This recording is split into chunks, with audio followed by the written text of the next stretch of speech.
निंदक नियरे राखी आंगन कूटी छवाए, बिन साबुन बिन पानी निर्मल करे सुहाए। निंदा कर विरोध करने वाला अगर आपका नहीं है तो आपकी कमियां आपको नहीं दिखेंगी। विरोधी होना चाहिए, लेकिन विरोधी कैसा होना चाहिए? जब हमारी गलती हो तब विरोध करे और ना हो तब भी विरोध कर रहा है। ऐसा विरोधी नहीं। शंकर भगवान की। खैर, भोलेनाथ की कृपा से भारतवर्ष में धर्ममय है। हमारे सनातन धर्म की भारत में नहीं, अरे दुबई में स्वामी नारायण मंदिर बन गया। दुबई में स्वामी नारायण मंदिर। मोदी नहीं होते तो मंदिर छोड़ो, एक इतनी लगती वहां। हाँ, दुबई में नारायण मंदिर 33 एकड़ में स्वामी नारायण मंदिर।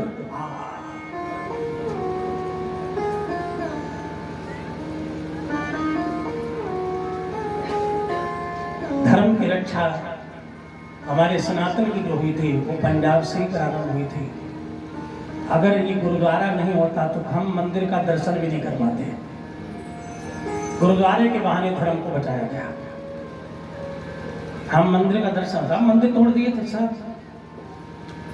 गुरुद्वारे के बहाने पाठ करके और बिना मूर्ति के मत्था टेक करके, और उनको आभास नहीं होने दिया कि हम सनातन की पूजा कर रहे हैं। उनको यही लगा कि ये उसी खुदा की पूजा कर रहे हैं, और बस बच गया हमारा सनातन इन गुरुओं की थोड़ी सी वाणी से, गुरुवाणी से।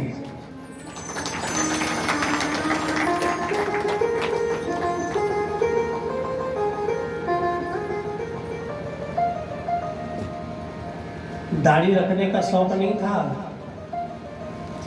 क्योंकि वो जो मस्जिद में अजान लगाते तो लंबी दाढ़ी रखते थे, तो वो सोचा गुरुओं ने कि अब इनको भी दाढ़ी रखवा देता है कि उनको ये ना लगे कि कुछ और कर रहे हैं, ये भी दाढ़ी वाले ही हैं। और ऐसे अपने को बदल बदल करके 5 केस कच करा कर प्राण धारण करा के, और 1.25 लाख ते एक लड़ाऊं मैं क्या शक्ति, 1.25 लाख ते चिड़ी में ते मैं बाज लड़ाऊं। हाँ, बाढ़ से चिड़िया को लड़ाने वाले गुरु गोविंद सिंह जी थे, और 1.25 लाख से एक को भिड़ाने वाले गुरु गोविंद सिंह जी थे।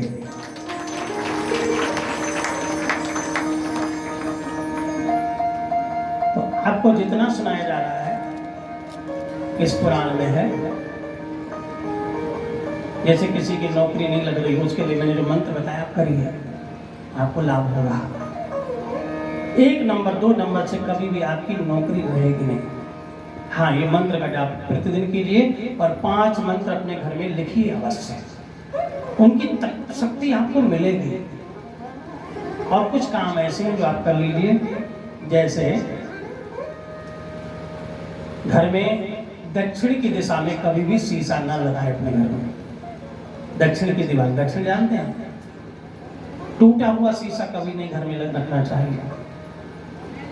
और जिस कमरे में पति और पत्नी सोते हैं उसमें तो शीशा बड़ा वाला लगा हुआ है, जैसे रखने वाला अलग रख दिया, बंद अलग बात है, बड़ा शीशा उसमें नहीं होना चाहिए। और है तो रात में उससे पर्दा डाल दीजिए, वरना वो शीशा पति पत्नी के जीवन में दूरियां बढ़ा देगा। कभी भी अपने सोने वाले बिस्तर पर बैठ के भोजन करना नहीं चाहिए, कभी जीवन में भूल कर भी। बहुत सी चीजें हैं जो आपको पता नहीं है।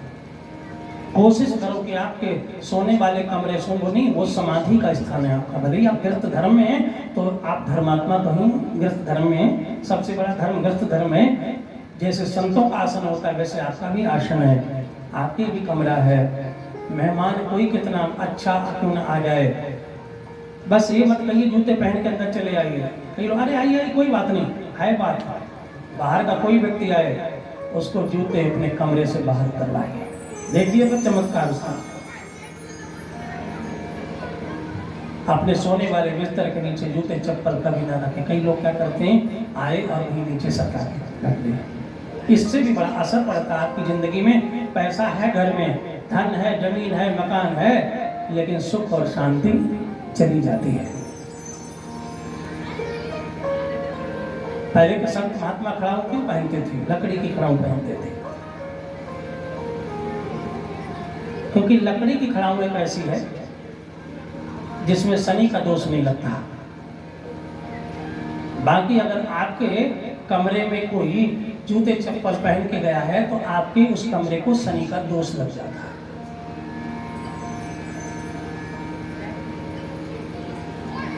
इसलिए समझ में आ गया या नहीं? हम कहीं नहीं आया, क्योंकि हमने पिछली कथा में समझाया था, समझ में नहीं आई। एक माँ ने अपने लड़के से कहा कि तू कितनी तेज बोलता है, जोर बोलता है, ससुराल में जाए मीठा बोलना, मीठा कोयल की तरह। कैसे बोलना? कोयल की तरह। कोयल मीठा बोलती है ना, तो कोयल की तरह। अब वो ससुराल में गया, साली ने कहा जीजा जी नमस्ते, उसने कहा माँ ने कहा कोयल की तरह बोलना। तो कोयल कैसे बोलती है? कू। उसने कहा नमस्ते और उसने कहा कू। हाँ, तो ये थोड़ा सा हो जाता है, कोयल की तरह बोलना, लेकिन पति कहे रोटी दे दो तो कू मत कर देना। हाँ, पति पूछे चाय बन गई तो हाँ कहना, कू मत कहना। हाँ। इसलिए समझना बहुत जरूरी है। सुने समझें जन्मुदित मन मज्जन यति अनुराग, सुनो भी समझो भी, आचरण में लाओ और भगवान से प्रेम करो। 4 काम आप करो और 4 भगवान करेंगे। धर्म अर्थ काम और मोक्ष तुम्हें चारों दे देंगे। बोलो भक्तवत्सल भगवान की। इस प्रकार भगवान गणेश जी के अवतार की कथा हुई। इसके बाद अब बारी आती है श्री गणेश जी का विवाह, कार्तिक का विवाह, गणेश जी का विवाह। कार्तिक का विवाह नहीं हो पाया। जब कार्तिक ने तारकासुर का वध कर दिया, सेनापति बन गए,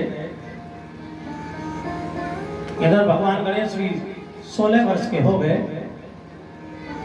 एक दिन विश्वसेन नामक एक देव आए, जिनके 2 बेटियां थी, एक का नाम था सिद्धि और एक का नाम था बुद्धि, जिनको हम लोग रिद्धि और सिद्धि के नाम से जानते हैं। भगवान भोलेनाथ विचार कर रहे थे कि अब बेटा है तो शादी कर देनी चाहिए दोनों बेटों की। अचानक उनकी इच्छा से विश्वसेन जी आ गए, नंदी को समाचार दिया कि हम विवाह का प्रस्ताव लेकर आए हैं, बाबा से मिलना चाहते हैं। बाबा के चरणों में प्रणाम किया, बाबा ने आशीर्वाद दिया, तो निवेदन किया कि मेरी 2 पुत्रियां हैं, हम विवाह करने के लिए इच्छुक हैं आपके पुत्रों के साथ। अरे शंकर भगवान बोले कोई बात नहीं, 2 हमारे भी बेटे हैं, एक कार्तिक और गणेश। विश्वसेन बोले आपके तो 2 बेटे हैं, लेकिन मेरी दोनों बेटियां जुड़वा हैं, और जुड़वा में उनका ऐसा है कि एक को प्यास लगती है तो दूसरी को तुरंत उससे पानी चाहिए। अगर एक को मारो तो चोट दूसरे को भी लगती है। इसलिए उनका संकल्प है कि वो शादी तो करेंगी, परंतु वर उनका एक ही होना चाहिए। इसलिए मैं निवेदन करता हूं, आप अपने बड़े पुत्र के साथ मेरी बेटियों का विवाह स्वीकार कर लीजिए। शिव जी ने कहा पहले पुत्र का दर्शन तो कर लीजिए। तभी शिव जी ने नंदीश्वर को भेजा, जाओ बड़े पुत्र को बुला के लाओ। नंदीश्वर ने अंदर जाकर माता के पास बोल दिया, माता जी बड़े भैया को भोलेनाथ बुला रहे हैं, बड़े कुमार को। तभी कार्तिक जी उठे चल दिए, तो गणेश जी भी चल दिए। गणेश जी से कार्तिक ने कहा छोटे तुम कहाँ जा रहे हो? गणेश जी बोले बड़े को बुलाया तो हम जा रहे हैं। कार्तिक बोले बड़े तो हैं, बोले उम्र में आप बड़े हो, पद में हम बड़े, सबसे पहले हमारी पूजा होती है। बुद्धिमान गणेश चल दिए। दोनों जब गए, अब शिव जी ने सोचा अब मैं क्या करूं, मैंने तो बड़े वाले को बुलाया, दोनों आ गए। अब अगर मैं कार्तिक जी की शादी का प्रस्ताव रख देता हूं तो कहीं गौरी नाराज हो गई और 9 देवियों को प्रकट कर दिया, संभालना मुश्किल हो जाएगा। अगर मैं गौरी के पुत्र के ब्याह की बात करता हूं तो अन्याय होगा, क्योंकि कार्तिक बड़ा है, मैं करूं तो करूं क्या। शिव जी सोच में पड़े, नारद को याद किया। नारद बाबा प्रकट हो गए। भोलेनाथ ने कहा नारद एक समस्या का हल करो। इन दोनों में बड़ा उम्र में तो कार्तिक है, पद में गणेश है, अब मैं किसको बड़ा समझूं किसको छोटा। तब नारद जी बोले देखो संदेह दूर कर दूंगा, बल से कोई बड़ा नहीं होता, उम्र से कोई बड़ा नहीं होता, बुद्धिम तस्य बलम, जिसकी बुद्धि बड़ी है वही बड़ा होता है।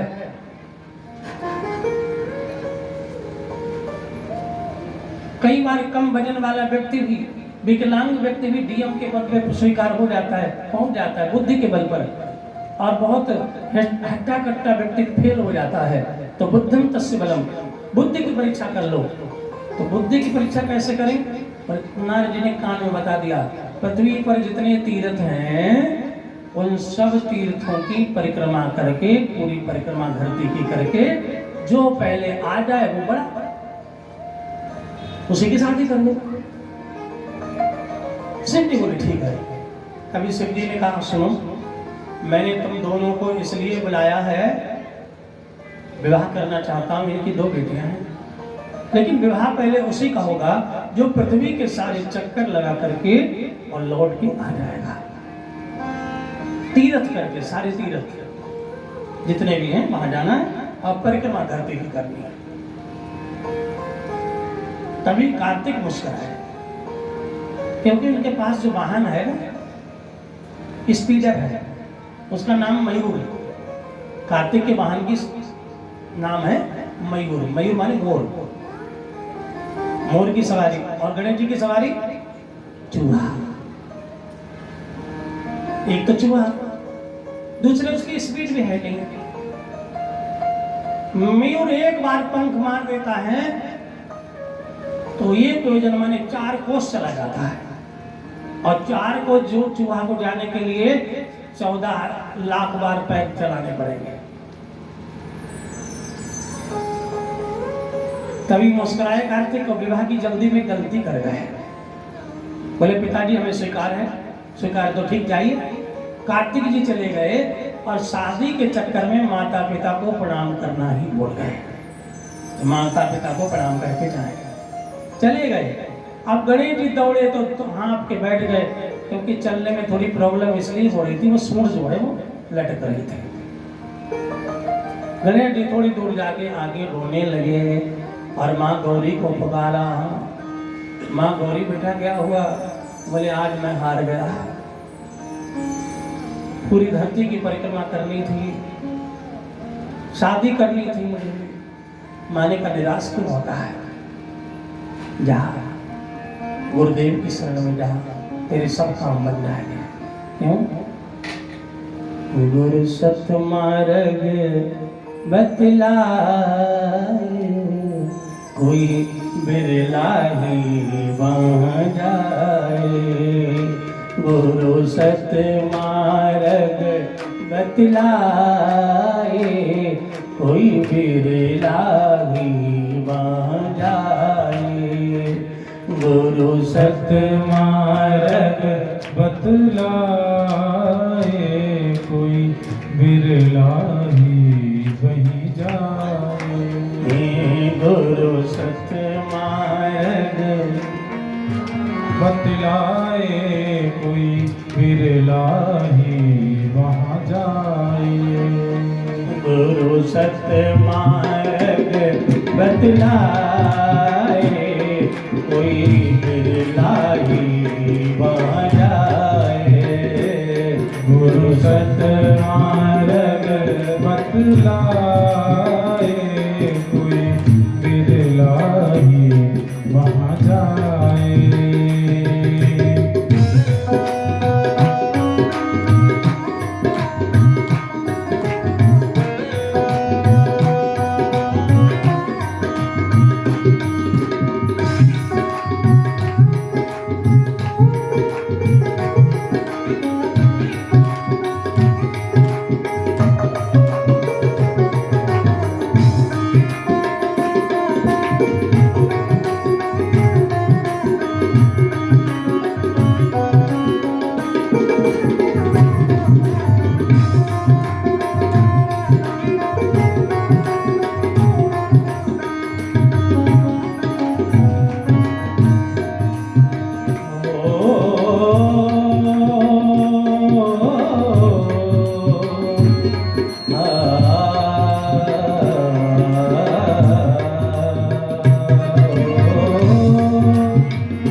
बतलाए कोई बिरला ही बजाए।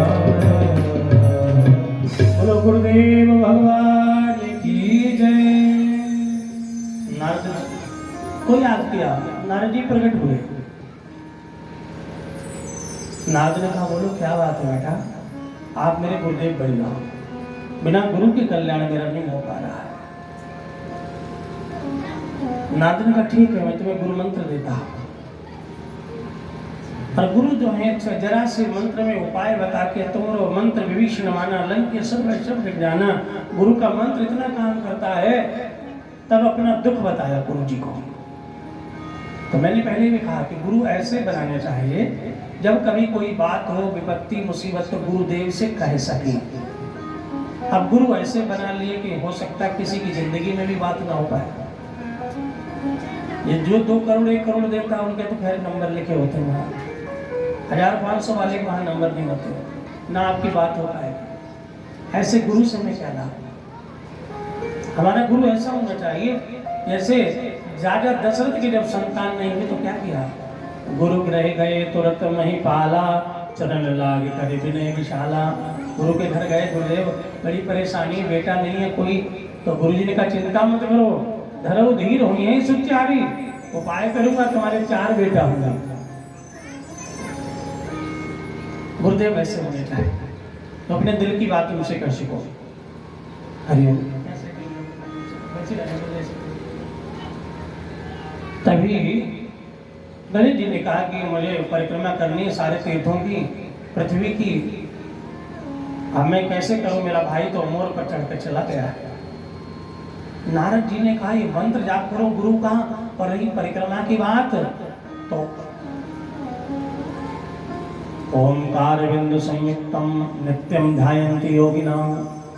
जो ओंकार भगवान है ना, ओंकार भगवान वाले सदाशिव, परमाता पार्वती,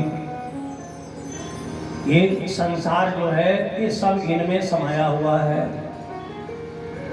और ये कण कण में समाये हुए हैं।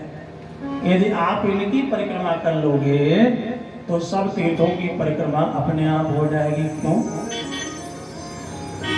माता पिता के चरणों में सारे धाम है, आजा आजा यही मुक्ति के धाम है।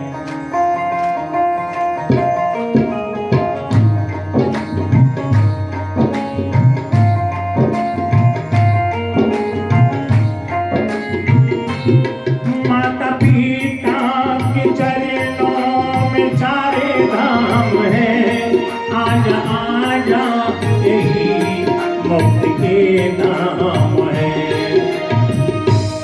कभी माँ बाप की सेवा की ही नहीं तो फिर तीरथ में जाने से क्या फायदा। कभी माँ बाप की सेवा की ही नहीं तो फिर तीरथ में जाने से क्या फायदा। कभी प्यास को पानी पिलाया नहीं, बात अमृत पिलाने से क्या फायदा।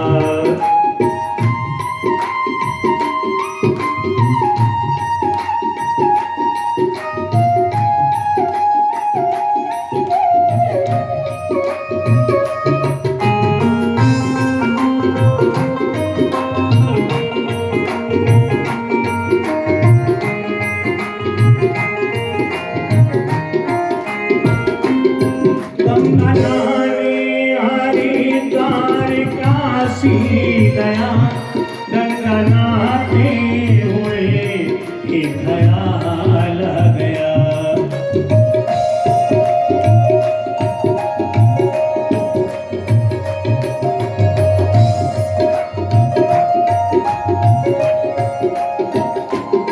गंगा नहाने हरिद्वार काशी गया, गंगा नहाते हुए एक ख्याल आ गया।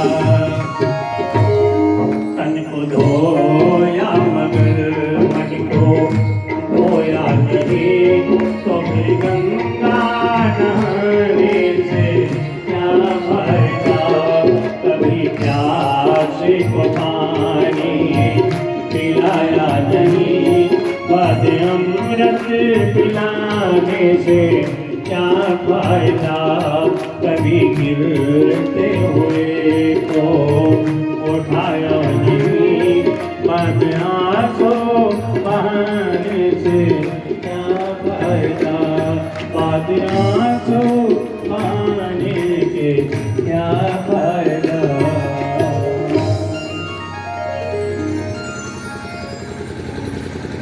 नारद जी ने कहा जाओ परिक्रमा करो शिव गौरी की। माता पिता के चरणों में सारे धाम हैं। तभी गणेश जी ने सुंदर एक सिंहासन चढ़ाया। हंसते हुए गए, माता जी पिताजी चलिए, सिंहासन पर बैठाया, तिलक बंधन किया और तिलक बंधन करके आरती करी। आरती करके फिर यानि कानि च पापानि जन्मांतरगतानि च तानि सर्वाणि नश्यन्ति प्रदक्षिणा पदे पदे। परिक्रमा शुरू कर दी, 7 परिक्रमा और जयकारा लगाया, बोलो सभी तीर्थों धामों की। शिवजी का बेटा ये क्या लिया कर रहे हो? बोले सब तीर्थों की परिक्रमा करके हम आ गए हैं, मेरी शादी कराओ। शिवजी बोले ना ना ये तो गलत है, गलत है। अगर गलत है तो ब्रह्मा जी को बुलाइए। ब्रह्मा जी बुलाए गए। ब्रह्मा जी से कहा वेदों का सार, वेद व्यास जी बुलाएंगे, सुनाइए पुराणों का सार। रोम रोम प्रति लागे कोटि कोटि ब्रह्मांड, भगवान के रोंगटे में अनेक ब्रह्मांड है। यानी शिव की परिक्रमा हो गई तो सब परिक्रमा हो गई। अब जब निर्णय पक्ष में आ गया, सुप्रीम कोर्ट में याचिका जीत गए, जय जयकार हो गई, बोलो गणेश भगवान की। सारे देवता बोले तुम्हारा बेटा बड़ा बुद्धिमान है, बुद्धिदाता है। तभी विवाह तय हो गया। बड़ी धूमधाम से गणेश जी दूल्हा बने और उनकी बारात गई। 2 दुल्हन, सिद्धि और बुद्धि, जिनको हम लोग रिद्धि और सिद्धि के नाम से जानते हैं।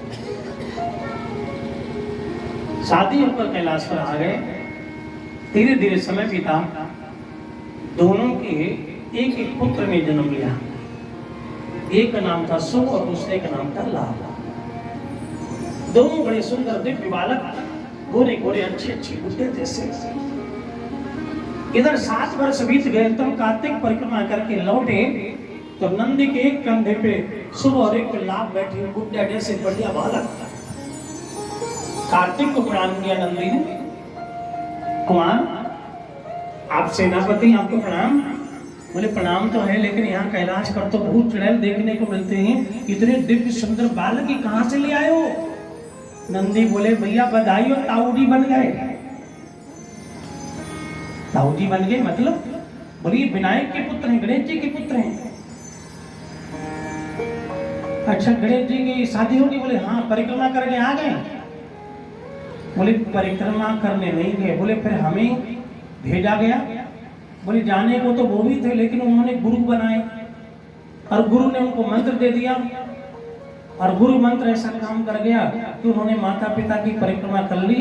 फिर ब्रह्मा जी को बुलाया गया, व्यास जी को बुलाया गया, देवताओं को बुलाया। निर्णय हुआ कि शिव जी की जो परिक्रमा कर लेता है, गौरी पार्वती शंकर की, वो सब संसार की परिक्रमा कर लेता है। सारा संसार शिवमय है, शिव में समाया हुआ है। कार्तिक ने विचार किया मैं कितना गलत था, मैं परिक्रमा करना छोड़ो प्रणाम करना तक भूल गया। लेकिन हमें लगता है हमारे माँ बाप ने हमको मूर्ख बनाया है। मुझे भी तो ऐसी कोई विधि बता देता। तो नंदी बोले विधि तभी तो मिलती जब आप अपने किसी गुरु की शरण में जाते। गुरु सत मार्ग बतला, कोई बिरला ही वहाँ जाए। गुरुदेव की शरण में जाते तब ना। कार्तिक आए गुस्से में, भले मैं से माँ बाप हम नहीं रहेंगे यहाँ पे, हमारे साथ धोखा, गणेश जी की शादी हो गई और आज के बाद संकल्प करते हैं कि जिस शादी के चक्कर में 7 साल से पसीना पसीना हो रहे हैं, शादी से पहले ये हाल है तो शादी के बाद क्या होगा। आज संकल्प करता हूँ जिंदगी में शादी ही नहीं करूंगा, कुंवारे रहूंगा। और संकल्प लेके पहुंच गए क्रोध पर्वत पर।